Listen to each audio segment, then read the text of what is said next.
Okay, so getting back into our coverage over, well, Excalibur, I'm going to say it right now. Some of these storylines we're going to cover, it does take place prior to, well, good old Operation Zero Tolerance. And here's the reason why I didn't really cover these books until now. Because Excalibur to me kind of felt a tad bit off. And let me explain. Because in the 80s, when it came to Chris Claremont and Alan Davis, they launched the book, right? And the thing was for Excalibur, they wasn't really an X team. Like they were an X team, but away from the other X teams across the world. And so when it came to Excalibur, they weren't really part of any massive crossovers until the 1990s. Now, yes, they were part of Inferno, but only like for 2 issues, and that was really it. But in the 1990s, you had Marvel say, okay, it's now time for us to make sure Excalibur is now part of the X world alongside with the other X books. Uncanny X-Men, X-Men, X-Factor, and X-Force. And matter of fact, when it came to Fatal Attractions, Excalibur had a chapter in that actual event. And so for a good moment there, Excalibur was part of all the X books, part of the X family. But in the late 1990s, that didn't feel like that anymore. It kind of felt like they were once again pushing Excalibur away from the other X books. And the thing is, for Onslaught, it really showed there. This massive crossover that had X-Men, Uncanny X-Men, X-Force, X-Factor. You have Punisher, Iron Man, the Avengers. Like, it was a massive crossover. At Excalibur, they had 2 issues that was technically not really part of the crossover. They had a fight against a demon in the Hellfire Club over in London. So unfortunately, they weren't really part of the whole idea Onslaught. And when it came to Operation Zero Tolerance, once again, they were not truly affected. They're kind of left off the board. And so that kind of gave us a tad bit of room here when it came to our coverage over the X-Men, where we could just technically focus on the books that really did matter when it came to Operation Zero Tolerance, and then kind of go back to old books that weren't really, important for the whole idea of Operation Zero Tolerance, like Excalibur. And so that's why today we're going to sit down and cover issue number 104 and 105.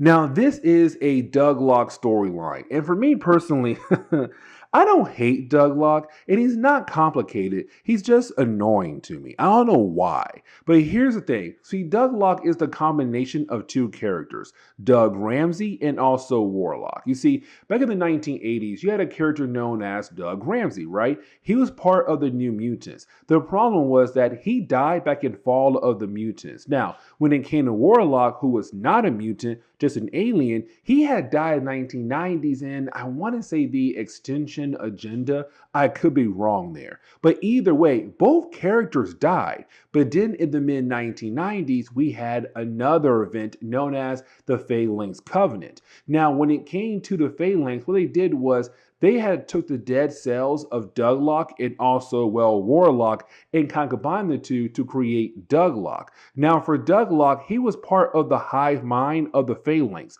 but he was able to break away from the hive mind with the whole idea that they were not able to add mutants to their hive mind because the mutant gene. And because of Douglock's dead cells, it still had the mutant gene inside of them. And so he was able to, well, break free. And so for Douglock, he had joined Excalibur. But here's the problem though. For Douglock, he has been trying to fit in because for some people, they look at Douglock just as Douglock. You know, the idea that he was a phalanx that was able to technically break away. But for some people, they believe that Douglock is actually Doug Ramsey who came back to life because they could have phalanx. They used the dead cells of Doug Ramsey as a way to bring Douglock to life, and also the dead cells of Warlock as well. And the thing is, you have Douglock right now having this nightmare, and it's the different members of Excalibur paying their respect to the grave of Doug Ramsey. Now, as they're leaving, you have Pete Wisdom, it's time for us to go. And then you have Douglock, pop out of the ground, leaving us wondering like, okay, is there a possibility the dream right now is telling us that Douglock is Doug Ramsey? Because again, the Phalanx did use his dead cells as a way to create this being. So what if they actually did bring Doug Ramsey to life, but through the body of Douglock. Now I want to shift over to Colossus because for Colossus, he had joined Excalibur, I almost said X-Men there. He had joined Excalibur a while back. And for Colossus, he's kind of lost at the moment because he only joined the X-Men because of Charles Xavier and the dream Charles had. And the idea that you had Charles sold this pitch over to Colossus like your powers and my mission could help change the world. The problem is that by this point, when it came to Charles Xavier, he was Onslaught and he has been arrested. And so for Colossus, it's kind of hard to believe in the dream that Charles wanted to have for the rest of the world. But also in the 1990s for Colossus, it was pretty rough. Like he had technically lost his entire family except for Mikhail, and that's really it. Besides that, everyone else had died. And so for Colossus, he's kind of wondering like, what should he do with his life? But while you have Colossus out there, moping around, you have Pete Wisdom and also Kitty Pryde talking to one another. Now, for Pete and Kitty, they were dating around his time in Marvel Comics. And for Pete, he's kind of jealous at the moment, for me personally. And the reason why, because it's the idea that you have Kitty Pryde wanting to make Colossus feel better. But Colossus is Kitty Pryde's ex-boyfriend. And right now, she's telling her current boyfriend what she wants to do as a way to help out her ex-boyfriend. Now, for Pete, he always cracks jokes. And the problem is that is how he communicates. But for Kitty Pryde, she hates the idea that he does crack jokes. Now, you also have Douglock walk into the room, wanting to hang out with Kitty and also Pete Wisdom. Now, we see right here, right off the bat, that Pete looks at Douglock as Douglock, not as Doug Ramsey. But for Kitty Pryde, she looks at Douglock as the possibility of being Doug Ramsey brought back to life. Now, for a brief moment, we do switch over to, Moira McTaggart. Now, for Moira McTaggart, she's right now trying her best to find the cure for the legacy virus. But on top of that, for Moira McTaggart, she is the only human at the moment that has the legacy virus. Now, you have Nightcrawler teleport in the room. And the reason why, because of him, he wants to shift their focus on what to do with the Xavier protocol. And remember, the Xavier protocol is just different files on different members of the X family and how to take them down. If those files fall in the wrong hands, anybody can take an X-Men team down just like that.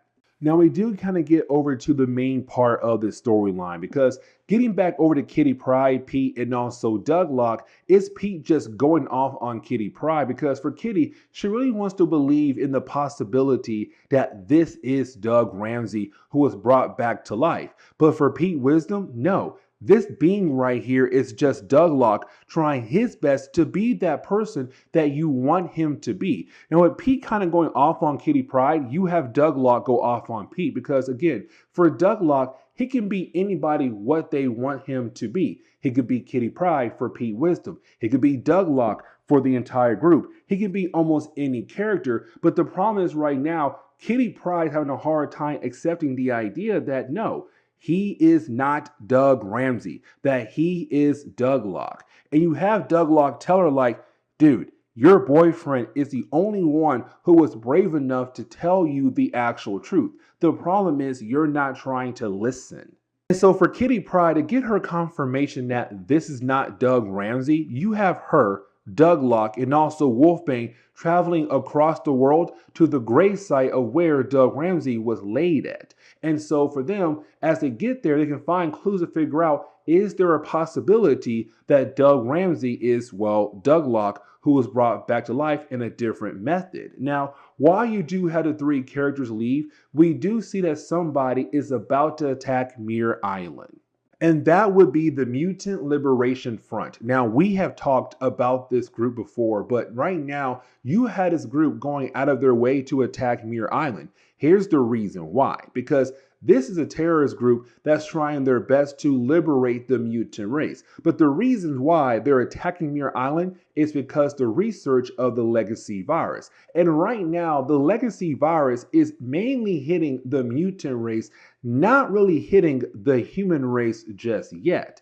And so for them, that's still not okay. this facility should not be holding on to any type of information that could possibly hurt the mutant race. That also includes the Xavier protocol as well, because all those different files basically say how you are able to take down different members of the X family. Now, this storyline again does take place prior to Operation Zero Tolerance. And the reason why I'm bringing that up right now, because for Moira Taggart, she realized who's also part of this terrorist group, and that would be Danny Moonstar. Now, we had discovered in other videos way after this storyline that Danny Moonstar is, well, a SHIELD agent. But at this point, no one knows that truthfully. Now, while you have the rest of Excalibur fighting against the Mutant Liberation Front for Kitty Pryde, Wolfbane, and also, well, Douglock, they head over to where Doug Ramsey was laid at, his grave site. And when they arrive again, for Kitty Pryde, she still believes in the possibility that Douglock is Doug Ramsey, but when she does phase in the ground into the grave of Doug Ramsey, what she sees is the skeleton of Doug Ramsey. And so that kind of leads us into the next chapter where you have Kitty Pryde just freaking out because for Kitty Pryde, she went in that grave. She saw the dead body, the dead skeleton of Doug Ramsey, came out of the grave, looked at Doug kind of wondering, what did you do? Like at first, it's her trying to blame Douglock for the idea of the way he looks. But for Douglock, he has no idea truthfully why he took the form of Doug Ramsey. And so for Kitty Pryde, she's just over there yelling at him. He's kind of like, stop. I'm not Doug Ramsey. I'm Douglock. I told you that. But it was your mind believing some kind of crazy way, the possibility that I could be your lost friend. And the thing is, I'm not your lost friend. I am Douglock, and that is truthfully it. Now, for Wolfbane, you kind of tell that she was also hoping that Kitty Pryde could be right, but at the same time, she knew in her heart that Douglock is not Doug Ramsey. But for Kitty Pryde, she can't let it go. Now, I kind of want to switch back over to the battle between the rest of Excalibur against the Mutant Liberation Front, because we do see that for Danny Moonstar, she hates the idea that right now the Mutant Liberation Front is attacking Muir Island, and she was supposed to be the person in charge of this mission for them, but the problem is they're all wild cards. Like, they're not really listening to her orders or what they should do right now on this mission. And she was kind of hoping to control everything and make sure no blood is actually shredded here at the moment. But anyways, though, you do have the two parties fighting against one another. Now, switching back over to Kitty Pryde, the whole idea of Kitty Pryde still continues with like, hey, is Douglock Doug Ramsey? Like in her heart, you could tell that she knows there's a possibility that he's not Doug Ramsey. But at the same time, she has to be for sure. And so what she does, she basically takes Douglock and also Wolfbane over to a pizza shop. Now, while being there, she orders Doug Ramsey's old favorite meal. The thing is, for Douglock, he does not like the meal that Doug Ramsey used to like. And so it's Kitty Pryde once again just still holding on to hope, but it's kind of like, girl, you gotta let it go. Now, I kind of want to go ahead and skip to the end of this storyline because honestly, the ending of the storyline really shows that it's Kitty Pryde realizing she needs to move on because you have Kitty Pryde head over to the home of Doug Ramsey, his parents' home, and she sneaks her way inside. Except when she does, that is when she realizes, oh, they have moved on. Like his family has moved on. There's not them sitting there wondering like, is there a possibility that Doug might come back home or Doug Ramsey's still alive? No, they know their son is no longer around. They had officially moved on and basically changed his room as well. And so for Kitty Pryde, that was her wake up call. Like, hey, you should realize he's not here.